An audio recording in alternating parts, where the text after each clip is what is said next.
Mind pop. You send a message. You see the little scene notification pop up, and then nothing. 5 minutes pass. 10, an hour. Suddenly, your brain starts writing a full Netflix drama series in your head. Did I say something weird? Are they mad? Are they losing interest? Are they playing games? And here's the twist. Sometimes they actually are, but not always for the reasons you think. Today, we're diving into the psychology of people who reply late on purpose, not the ones who are genuinely busy, not the ones who forgot. I'm talking about the ones who see your message, feel the vibration in their pocket, maybe even smile, and then deliberately put the phone face down. Why would someone do that? Let me tell you a quick story. Imagine someone named Alex. Alex likes someone. They get a message from them at 8:02 p.m. Their heart jumps a little. They want to reply immediately. But then a thought creeps in. If I reply too fast, I'll look desperate. So Alex waits, not because they don't care, but because they care too much. Sound familiar? Here's the psychological reality. Delayed replies are often less about power and more about fear. In modern dating culture, we've absorbed this unspoken rule that availability equals weakness. We've turned responsiveness into a strategic move. Somewhere along the way, texting stopped being communication and became chess, and your brain loves strategy games. There's something called impression management in psychology. It's the subtle ways we try to control how others perceive us. We do it with clothes, with tone, with Instagram captions, and yes, with response times. By replying late, some people are trying to signal independence, busyness, desirability. They want to appear like they have options, like they're in demand, like they're not sitting around waiting. But here's the irony. The very act of carefully timing a reply often reveals preoccupation. You don't strategize what you don't care about. Sometimes delayed replies are about power. Intermittent reinforcement, a concept studied heavily in behavioral psychology, explains this beautifully. It's the same principle that makes slot machines addictive. You don't get rewarded every time. You get rewarded unpredictably, and unpredictability keeps you hooked. When someone replies instantly one day and disappears the next, your brain doesn't relax. It leans forward. Dopamine spikes. You start checking your phone more often. You feel anticipation. The inconsistency creates emotional intensity. And some people, consciously or not, learn that this works. But let's go deeper, because it's not always manipulation. Sometimes it's attachment style. If someone leans avoidant in their attachment pattern, closeness can feel overwhelming. Intimacy triggers subtle anxiety. When they see a message from someone they're getting close to, their nervous system might register it as pressure, not pleasure. Waiting to reply gives them space. It gives them emotional oxygen. They might think, if I respond right away, this is moving too fast, so they delay. Not to hurt you, but to regulate themselves. On the other hand, someone with anxious attachment might delay for the opposite reason. They might stare at the message, overanalyze every word, draft 3 different responses, delete them all, and finally decide to wait because they're afraid of saying the wrong thing. Their delay isn't cool detachment. It's fear disguised. As composure, see how different the internal worlds can be. And then there's ego. Ego. We live in a culture that subtly rewards emotional scarcity. Think about how often people are told to match energy or don't double text or make them wait. These rules create a framework where emotional restraint feels like self-respect, but sometimes it's just self-protection. Replying late can feel like reclaiming control in a world where vulnerability feels risky. If I don't respond immediately, I'm not the one chasing. If I'm not the one chasing, I can't be rejected. It's a small psychological shield. Thin, but comforting. There's also something else happening neurologically. When you receive a message from someone you care about, your brain's reward system activates.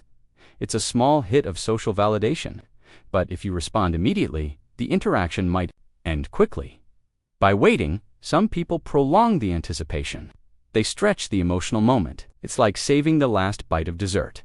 They're savoring the power of being wanted. Now let's flip perspectives for a second. Imagine you're the one who replies late on purpose. Be honest. Have you ever done it? Maybe you told yourself you were just busy, but you weren't that busy. You just didn't want to look too available. Or maybe you were testing them. Let's see if they text again. That's not evil. That's insecurity looking for reassurance. Human beings are wired for belonging, but we're also wired to avoid rejection. And when those two instincts collide, strange behaviors show up. What's fascinating is that research on social dynamics consistently shows that authenticity builds stronger long-term bonds than strategic distance. Yet short-term attraction often spikes with unpredictability. That's the paradox.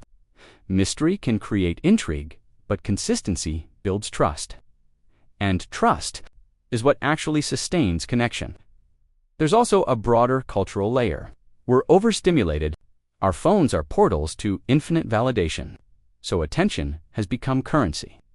When attention becomes currency, withholding it can feel powerful. Replying late becomes a subtle signal. My time is valuable. But here's the deeper truth. Truly secure people don't need to signal value through silence. They demonstrate it through boundaries, clarity, and consistency. Think about someone in your life who feels emotionally safe. Do they play timing games? Probably not. They respond when they can. They communicate when they're busy. There's no dramatic pause designed to provoke anxiety, and your nervous system feels calm around them. That calmness is underrated. It's not as intoxicating as uncertainty, but it's sustainable. Now, this doesn't mean every delayed reply is a red flag. Sometimes it's just life, work, mental fatigue, social burnout. Not everyone has the same texting energy. Some people genuinely find constant digital communication draining. But when someone replies late on purpose repeatedly as a pattern, it often reveals something internal. A desire for control, a fear of vulnerability, a learned belief that emotional availability reduces worth. And here's where it gets interesting. If you're on the receiving end of this behavior, your reaction matters too. Because delayed replies don't create anxiety out of thin air. They amplify what's already there.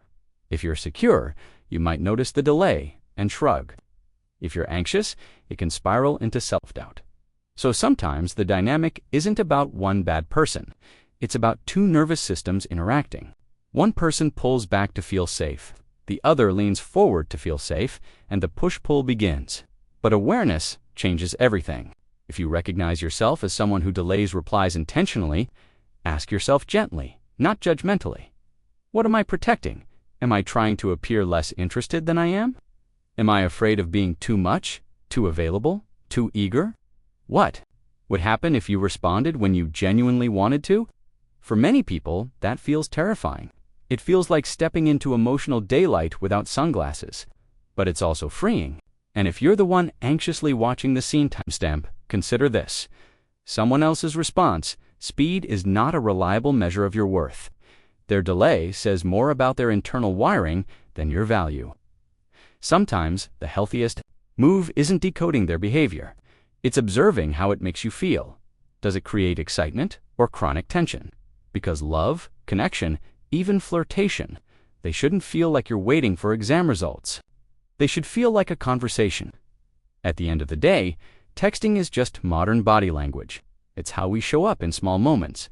And small moments, repeated over time, shape emotional reality. So maybe the real question isn't why. Do they reply late? Maybe it's what kind of communication makes me feel respected, calm, and secure. And then having the courage to align with that, because true confidence isn't measured by how long you can leave someone on read, it's measured by how honestly you can express interest without turning it into a strategy. If this resonated with you, I'd love to know.